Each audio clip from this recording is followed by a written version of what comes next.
Locked On Hawkeyes, your daily podcast on the Iowa Hawkeyes. Part of the Locked On Podcast Network, your team every day.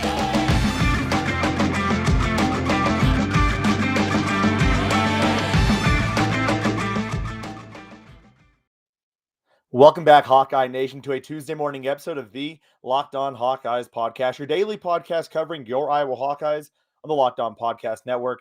As always, I am your host, Andrew Wade, and on today's show, we are obviously going to talk about yesterday's big win over Virginia. Have a lot to talk about with that men's basketball game. I know I said I was going to talk about it on Wednesday, but I decided to wake up a little early and give you the review of that game today. And it was a big game. Iowa winning on a last-second shot, followed by a last-second block by Patrick McCaffery. A lot of fun in that game. We're also going to talk a little bit more about Iowa football. The Big Ten awards are going to be coming out soon, so we're going to give our predictions for those awards. We're also going to be talking a little bit about the fact that the depth chart came out and Spencer Petras was number one. What does that mean for the Iowa Hawkeye football team going forward? Plus, we got a special guest coming on later this week. I want to tell you all about it later on in the show. I want to remind you and say thank you for making the Locked On Hawkeyes podcast your first listen every single day. You can find the Locked On Hawkeyes podcast for free wherever you get podcasts at, and also on YouTube by searching Locked On Hawkeyes. And this episode, breaking down Iowa versus Virginia and talking a little Iowa football, is brought to you by Sonos. Sonos is the official sponsor of ESPN College Football. Go to Sonos.com to learn more. And that game, that was quite an interesting game. Iowa getting up to almost, to a 20-point lead and blowing it had me thinking, wow, this is really how this is going to end, right? I'm sure a lot of you were thinking it as well. Are we really going to blow a 20-point lead? This team clearly isn't ready.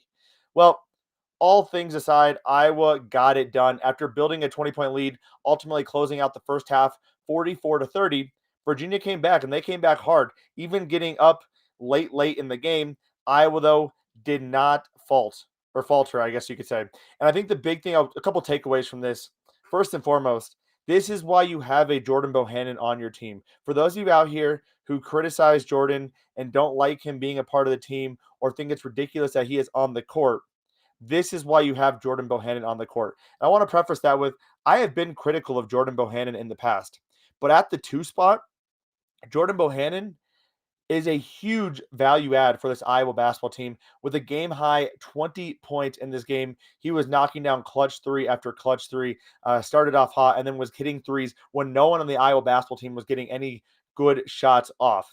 That's huge. You need a guy like that in big-time games like this where the moment is not too big. Keegan Murray came out strong, didn't do as well in the second half, but ultimately finished with 18 points, 9 rebounds, and 3 assists. Had a little bit of a scare where he rolled his ankle on his brother's foot, but came back, played well. This is a good game to show that Keegan Murray is a guy to watch out for on the national stage.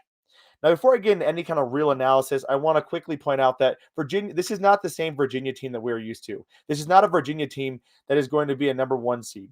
This is a Virginia team that lost a lot of pieces last year, 70% of their production. They have a couple transfers in. They run the same style. They run the same system, that pack line defense. However, they're still not there yet. So it's not like we just beat a top 10 team. We beat a team that has struggled a little bit to this point. I mean, they already have 3 losses. They're kind of figuring out where their transfers fit in with some of their veteran guys. And Iowa beat them. But that being said, it doesn't take away from a big-time win over a big school who has a basketball pedigree in and on their home court. Iowa was playing in a hostile environment, one of the first times a lot of these guys have played in a hostile environment. Reminder that Keegan and Chris haven't played in a hostile environment. There was no real fans in the crowd last year until the conference championship games, or the conference tournament games, I should say. Jordan Bohannon is really the main guy. Joe Toussaint has had a little bit of time. Patrick McCaffery, but he even wasn't really playing that first year. So Connor maybe. So, not a ton of experience playing in front of a hostile crowd. And Iowa stepped up to the plate, and they came out swinging. What I thought was really interesting about this game, obviously, Virginia, not a very good offensive team. What they are known for is their defense. And Iowa's offense came out strong. Even though they struggled a bit in the second half, still put up 31 points to finish with 75 points against Virginia. The announcers were even saying, we can't remember the last time anyone put 75 points up on Virginia in Virginia. So go to show you this offense is legit. I mean, they're able to move the ball. Yes, they don't have the same pieces like a Luka Garza or a Joe Wieskamp, but they have different pieces that almost kind of fit better together, in my personal opinion. Now, the issue coming in to this season was defense. Now, I thought Iowa's defense was definitely going to improve this year. I felt like with the size and length they had, they were going to get better on defense. Against Virginia, they looked good, and then they struggled in that second half. And really, a lot of it was the fact they're playing a lot more zone. When we saw the last couple weeks, or the last couple games, I should say, where Iowa was putting a lot of pressure on the ball, they were half court trapping. We saw a lot more turnovers, and Iowa was playing a lot better defense and getting out in transition and converting those transition baskets. We didn't see that in this game, and it was because Iowa went to a bit more zone. Now, why they went to a bit more zone, I think, is kind of twofold. Virginia is not a very strong three-point shooting team. They haven't been. Now, granted, when Iowa moved to the zone, they started hitting threes at a significantly higher clip.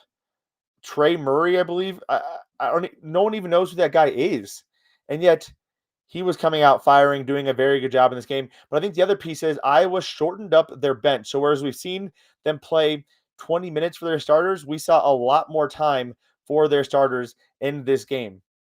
Look at, for example, Keegan Murray, 35 minutes. Jordan Bohannon, 30 minutes. Philip Bracha, 28. Joe Toussaint, 26. Patrick McCaffery, 24. Chris Murray had a nice game, 17 minutes. But we saw only, Peyton Sanford only play 3. Tony Perkins only play 9. Aaron Eulis played 12. These guys have been getting a lot of playing time to this point, but didn't get as much playing time in this game. And I would argue Tony Perkins, probably a better on-ball defender than Jordan Bohannon. We've seen some things with Philip Bracha, I thought did a pretty good job, but we haven't seen the bench not get as much playing time until this game, which is a really big factor, I think, when you're looking at a zone versus a man defense. When you're playing man, you have a little bit more energy when you're rotating guys in and out. But when you have your starters playing 25 to 30 minutes, you're going to need to go to that zone to lighten up the load a bit on them. So definitely an interesting game as we saw that all kind of play out for the Iowa Hawkeye basketball team.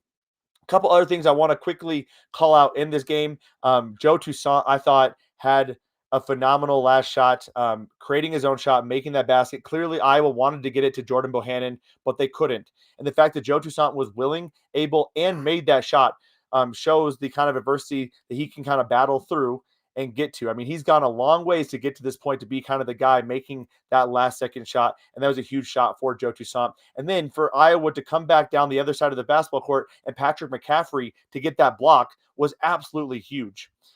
Just a very heads-up play by him, a heads-up play by the Iowa Hawkeyes to be able to hold on defensively for just a few more seconds. So overall, is Virginia a great team? No. But is Virginia the best team Iowa has faced? Absolutely. And to this point, Iowa has lived up to that test. There's a lot of things to work on, a lot of things to improve, but you have to like where this Iowa basketball team is to this point right now. Now, Iowa gets Purdue on Friday, and that is going to be a very tough game. I'll be honest, I have zero expectations for a win going into Mackey Arena playing Purdue. However, you know me. I'll be rooting for them. I'll be giving you that preview later on in this week, but it is going to be a very interesting game to see where Iowa falls on the spectrum of Big Ten basketball and playing with those top 10 teams. Virginia, a strong team, but not a top 25 team at this point. Coming up, we're going to talk a little bit about the Iowa football team. Awards are coming out soon. I'm going to give you my predictions for those awards. We're also going to talk a little bit about the depth chart. Spencer Petras named the number 1 quarterback for this upcoming game. So we have to talk about that. That is going to be a huge piece, a huge factor going into this game against Michigan with a very, very strong defensive line.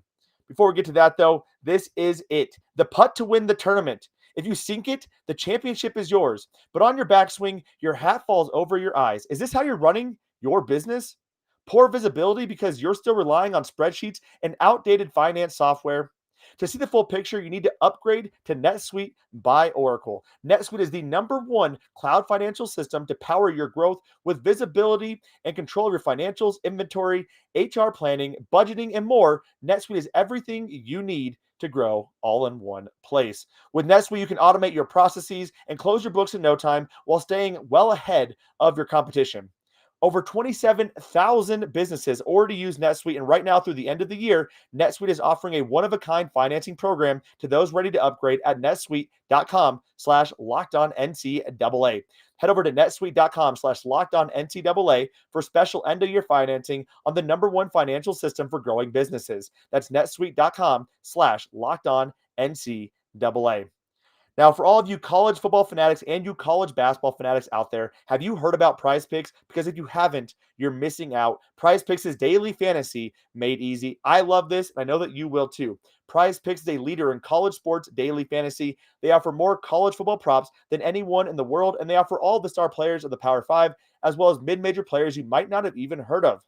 They offer any prop you can think of, from yardage to touchdowns, even interceptions thrown. Here is how it works. PrizePicks allows you to pick mixed sport entries up to 2 to 5 or between 2 to 5 players. You pick an over under on their projections, and you can 10x any entry. It's just you versus the projected numbers. Their entries can be made fast and easy within 60 seconds or less, and they offer fast and safe withdrawals. So don't hesitate. Check out prizepicks.com right now. All of our listeners can get a 100% instant deposit match up to $100 when they use the promo code LOCKEDON. So that's right. Go to prizepicks.com and use the promo code LOCKEDON, or go to your app store and download the app today. PrizePicks is daily fantasy made easy. And again, thank you all for making the Locked On Hawkeyes podcast your first listen every single day. You can find the Locked On Hawkeyes podcast for free wherever you get podcasts at, and also on YouTube by searching Locked On Hawkeyes. So let's get into it. We talked about Iowa versus Virginia. What a fun game to watch. What a fun game to see this young Iowa basketball team persevere. They struggled in that second half. They figured it out. They get the W, and that is ultimately what matters. They now have Purdue later on in this week, and we'll be talking about all that later on in this week. Also coming up later on in this week, we have a crossover episode with Isaiah Hull of Locked On Michigan. That'll be dropping on Thursday. We also are in the works.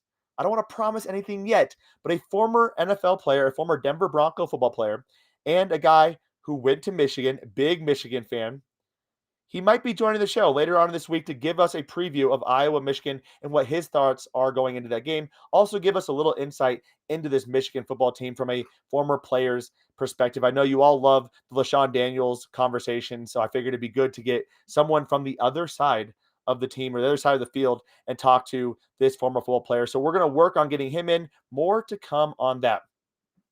Let's turn our attention to awards, though.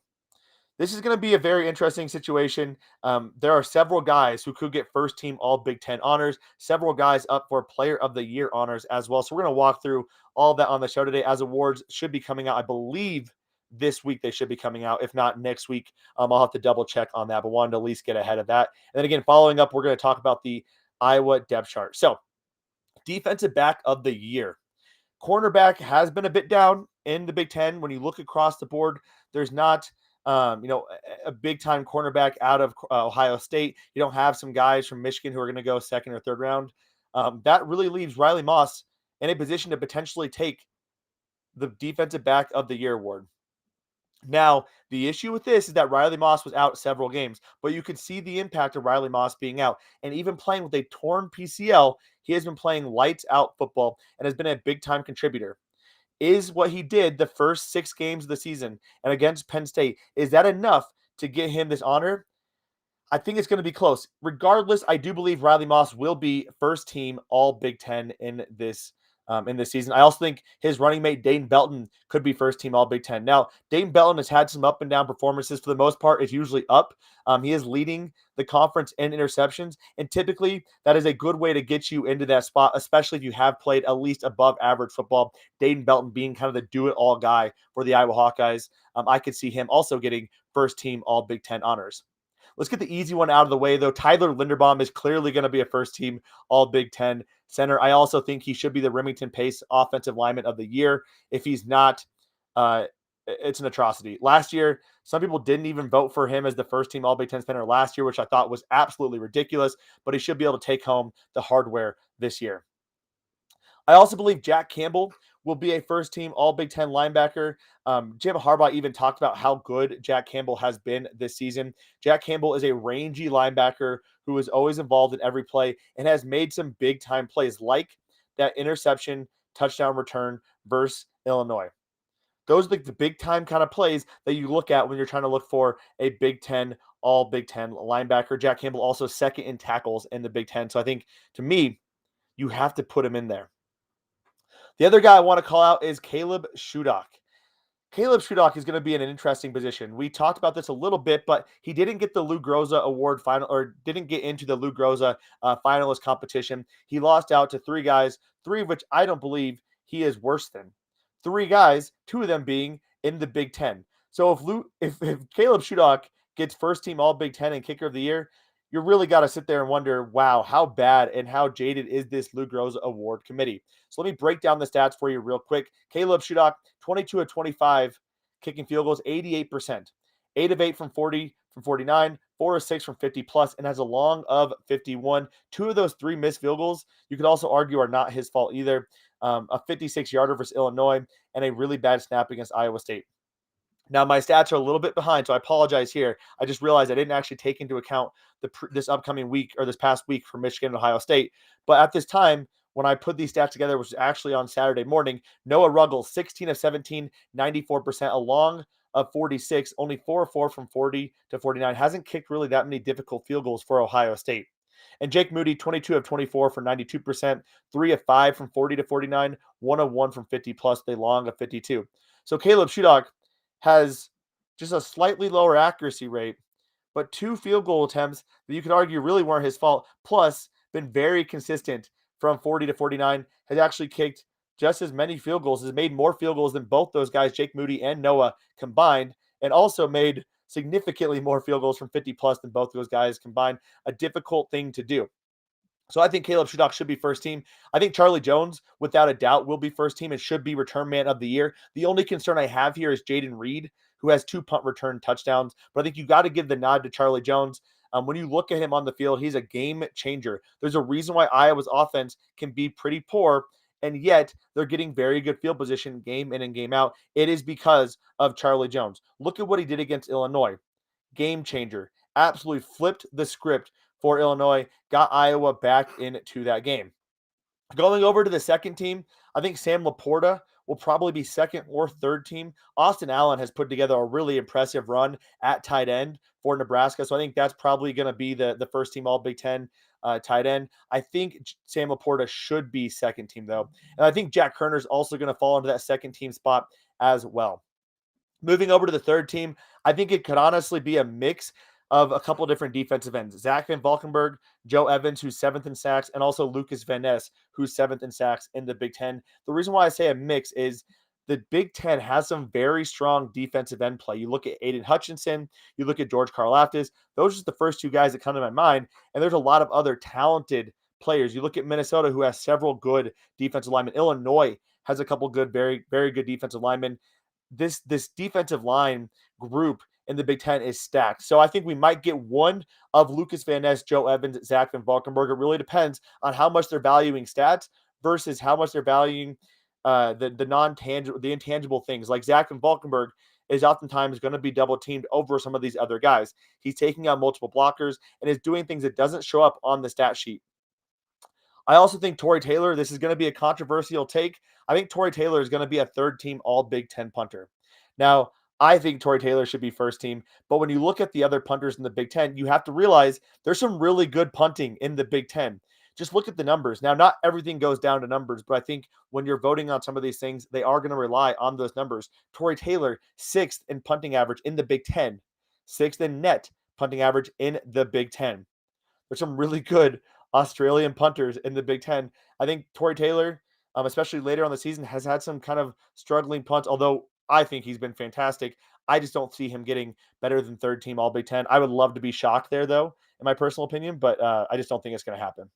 I also think Tyler Goodson is going to get third team All Big Ten. He's had some big numbers, but when you look at some of the other stats, it just hasn't been as good. A lower yard per carry average, lower touchdown numbers. But I think what he's done against certain teams and how he can be a game-changing back will get him the nod as a third team All Big Ten type of guy. And then finally, I think Matt Hankins is going to be an honorable mention pick. I do believe Zach Van Valkenburg, Joe Evans, Lucas Van Ness, whichever of those 2 or 3 does not make third team will be honorable mention as well. Those are my picks, though, for the All Big Ten Awards. Let me know what your thoughts are in the comments. Let me know if you disagree or agree who you think should be All Big Ten. And as those awards come out, we'll definitely make sure to break all of that down right here on the Locked On Hawkeyes podcast. Before we get into that, though, you listen to podcasts for the power of knowledge. You switch to Boost Mobile for the power of saving money, because with Boost, you get the power of a free 5G phone so you can listen to all the latest episodes delivered right to your phone. The power of 3 unlimited data lines for $30 a month per line so your family can harness all that brain power too. It is freaking awesome. And the power of one America's largest 5G network so you can do all of it at the speed of 5G. With all that money you'll save and all that knowledge you'll gain, just how powerful will you become? How many podcast episodes of Locked On Hawkeyes podcast can you listen to at the blink of an eye? I tried snapping there, but clearly just not the right hand to snap with. I'm better with my left hand here. But switch to Boost Mobile and you'll find out how amazing it is, and get a free Samsung Galaxy A32 5G when you switch to one of America's largest 5G networks. More power to save. Boost Mobile. Free phone limited to new customers and 1 per line. Additional restrictions apply. Offers coverage not available everywhere or for all phones and networks. See Boost Mobile for details. And you've heard me talk about BetOnline.ag before, but BetOnline.ag has you covered for all of the season with every single thing going on: basketball, football, NHL, boxing, UFC, right to your favorite Vegas casino games. BetOnline.ag has you covered. Last night, I didn't tell you all to do this because I wasn't sure, but I put money on Iowa to win once the odds got up, once Iowa was no longer favored. I also put money on Iowa to get over 64.5 points at BetOnline.ag. They've only gone below 65 points, I believe, 5 times in the last 4 years. I felt like they were going to get off to a hot start. They did. I did not expect them to struggle so much in the second half. But nevertheless, I won that money at betonline.ag. I wouldn't tell you about betonline.ag unless it was my trusted source to bet on every single game. So head over to their new updated desktop or mobile website, sign up today, and receive a 50% welcome bonus on your first deposit. Just use the promo code LOCKEDON. That's LOCKEDON. BetOnline.ag is the fastest and the easiest way to bet on all of your favorite sports. BetOnline.ag, where the game starts. So we've teased this a little bit. The depth chart came out. Kirk Ferentz said that he was going to talk about the quarterback decision on Tuesday's conference call. With the depth chart coming out, I think it's pretty obvious. Spencer Petras is going to be the guy starting for Michigan. Now, here's what I think about that. First and foremost, anyone who's listened to this show knows that I personally like what Alex Padilla can do a little bit better. Now, I would be wrong to say I don't think Spencer has some good qualities and good traits. I think Spencer has a good arm. I think when he's on, he can make some very good plays. And he's come up clutch several times since he's took over for the Iowa Hawkeyes as a quarterback post Nate Stanley. Last year against Wisconsin, that second half, one of the best second halves I've seen. Against Nebraska, he made some beautiful throws. That throw on the sideline to Charlie Jones, there was only one spot you could place that ball. But again, I think this quarterback battle is incredibly close. I think Alex Padilla against Northwestern, that might have been the best quarterbacking I've seen in quite some time for the Iowa Hawkeyes. He was on the money to the point where wide receivers weren't expecting the ball to be there. Some of the best throws I've seen were in that Northwestern game. I also like the ability of Alex Padilla to get out of the pocket. I thought the playbook opened up a bit more as well with Alex Padilla. Now, all that being said, the offensive line has progressed quite a bit, and that was my biggest concern. Spencer Petras back there is a freaking tree. Anyone who's listened to the show before has heard me call Spencer a tree. The guy ain't moving. He literally will not move. He is going to get sacked if pressure gets in on him.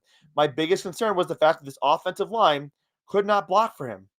They couldn't give him enough time for Spencer Petras to make the throw. And even when they did give him time, when the pocket was collapsing, Spencer couldn't step up or he wasn't willing to make throws in tight spaces. Against Nebraska, the offensive line showed up. Now, granted, Nebraska is not a very good pass rushing football team. But the biggest thing that showed up to me was that Spencer was willing and able to make throws when the pocket was collapsing and not be worried about making an accurate throw or getting hit while he was throwing. Now, against Michigan, we're in for a test here because this Michigan defensive line is dominant. It's one of the reasons why they beat Ohio State. Aiden Hutchinson is a beast. Kirk Ferentz was comparing him to John Randall. You don't get that kind of comparison unless you are doing something truly amazing at that defensive line position. Can Iowa's offensive line continue to improve and make the right strides to just give Spencer Petras enough time? That's the biggest question here. The depth chart also showed Nick DeYoung and Jack Plum as the starting tackles. Really interested to see, will Mason Richmond get time? What happens if one of these guys struggles? And believe me, I bet one of them does. It's going to be tough against Michigan. Now, the other thing to note is what we've seen this season, that Kirk is not afraid to make a change anymore. Typically, Kirk is a ride or die kind of guy with his quarterback, but he has not been afraid to make a change when absolutely necessary. He did it against Northwestern. He did it against Nebraska. You better believe that if the pass protection is breaking down very quickly, I'd be willing to bet that Kirk is going to be throwing in Alex there because Alex can get out of the pocket. Alex can escape. I actually read this about from Chad Leistikow as well. He mentioned the fact that maybe Alex actually gets a few series just drawn up for him. I could also see that too. It changes up things a little bit. Now, that's not a very Iowa thing to do, but we saw Purdue do it pretty well. And what we see when Iowa plays teams like Michigan, where they are down, where they are a 10.5-point dog, which they are, we've seen Iowa get a bit more creative. We see Kirk get a bit more aggressive because they know they have to pull out all the strings, all the stops to get those wins. We could see a 2-quarterback system, although I'd be a little bit shocked to see it happen too much. But the biggest thing is if Spencer struggles, if that offensive line struggles, I could see Alex Padilla coming into this game. We saw him do it against Northwestern. He had no issues at all. So that'll be a really interesting thing to watch as the game progresses. And boy, I am just getting excited talking about it. We're going to be covering all of the game throughout the week. Again, we have a crossover episode with Isaiah Hull on Thursday. He covers the Michigan Wolverines on Locked On Michigan for the Locked On Network as well, just like me. We also have a former NFL player who might be joining us too to break down Iowa versus Michigan. And we'll be breaking down the Kirk Ferentz press conference on tomorrow's show. And just a reminder that Iowa versus Purdue basketball Friday night, we're going to try to get you a preview of that as well.